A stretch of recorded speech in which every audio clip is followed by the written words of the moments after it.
Was this the BBC's billion-dollar mistake? We're going to walk down to the Capitol, and I'll be there with you, and we fight. We fight like hell. We're going to walk down to the Capitol, and we're going to cheer on our brave senators and congressmen and women. Total truth, we like to look into it when they speak.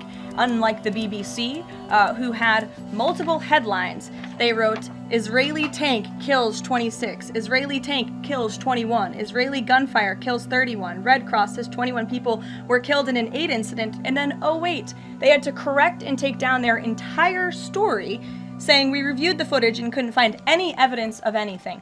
Oh, okay. So they decided to paint a different version of what he said, and they're now. They're BBC. 60 Minutes did it with the Kamala Harris interview, but they did it the other way. They made it look like she had a good answer, which is like, it's so crazy. Like, you guys are supposed to be the news. Right. You're not supposed to be the propaganda arm of whatever party you support. This is nuts.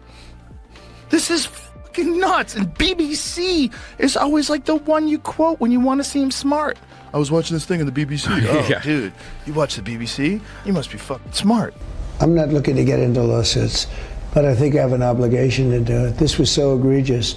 If you don't do it, you don't stop it from happening again. Well, we'll sue them. We'll sue them for anywhere between $1 billion and $5 billion, probably sometime next week. So you're ready to take... Well, I think I have to do it. I mean, they've even admitted that they cheated. A year ago, the BBC aired a documentary suggesting Donald Trump incited violence. But now it's being accused of editing his words out of context. An error of judgment, the network says. But to many, it looks more like a deliberate distortion, one that's triggered resignations and a billion-dollar lawsuit. The fallout has been swift. BBC Director General Tim Davie and News CEO Deborah Turness have both stepped down. Meanwhile, Trump's legal team has announced a $1 billion lawsuit claiming defamation and manipulation. All of this traces back to a Telegraph investigation that exposed a BBC internal report, one admitting that its flagship program, Panorama, had completely misled viewers. Let's break it down. Trump's real words were, "We're going to walk down to the Capitol." That's it.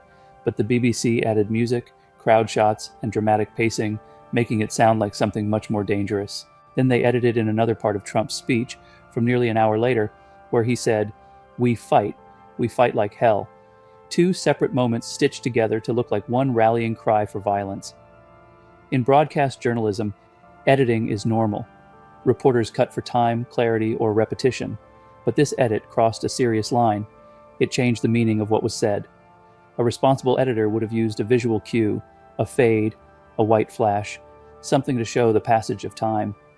The BBC didn't. Instead, they left viewers believing Trump had told supporters to storm the Capitol. As one veteran producer put it, that's not a mistake. That's misleading. Because these weren't back-to-back quotes, they were 15 minutes apart. Even in fast-paced newsrooms, transparency matters. You can tighten quotes, but never twist context. And that's what made this such a serious breach of editorial ethics. Trump's lawyers now want two things: either a full retraction of the documentary by November 14th, or payment of $1 billion US. And given Trump's history with media battles, the BBC knows this isn't an empty threat. The timing also couldn't be worse.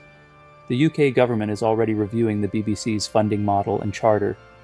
This isn't the first clash between the earlier this year. The White House accused the network of biased Gaza coverage, claiming it relied on Hamas sources. The BBC denied it, saying their updates simply reflected new casualty data as it came in. Still, it exposed a pattern, one where the BBC's judgment keeps landing it in controversy. Total truth, we like to look into it when they speak. Unlike the BBC, who had multiple headlines. They wrote, Israeli tank kills 26, Israeli tank kills 21, Israeli gunfire kills 31, Red Cross says 21 people were killed in an aid incident, and then, oh wait, they had to correct and take down their entire story, saying we reviewed the footage and couldn't find any evidence of anything. Oh, okay. For decades, the BBC has been seen as the world's most respected broadcaster, a public institution funded by British households, trusted for accuracy, fairness, and impartiality. Now, That very trust is being questioned, because when the gold standard of journalism slips, the ripple effect spreads far beyond Britain. Media analysts warn that this is bigger than a single mistake. Public trust in media is already near historic lows, and when the BBC gets caught bending the truth, it fuels every claim of fake news out there. I think Trump is playing politics, and of course he has a right to be aggrieved by the way the BBC edited the Panorama programme, and he didn't even know that he'd been libelled in this way until a week or two ago, and yet somehow it's become the most damaging thing ever in his career. So I think we have to have a perspective. Inside the organization, morale is reportedly shaken. Leadership turnover, legal pressure, and global scrutiny. It's a perfect storm. So, what exactly did the BBC apologize for? That depends on who you ask. Trump says they doctored his speech to frame him for violence. I'm not looking to get into lawsuits, but I think I have an obligation to do it. This was so egregious. If you don't do it, you don't stop it from happening again. Well, we'll sue them. We'll sue them for anywhere between $1 billion and $5 billion, probably sometime next week.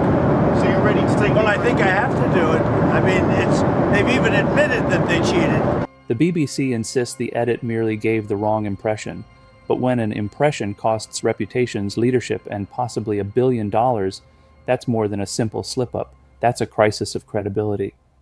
In the end, the BBC's apology might save face, but not its integrity, because in journalism, once trust is gone, the truth becomes just another story.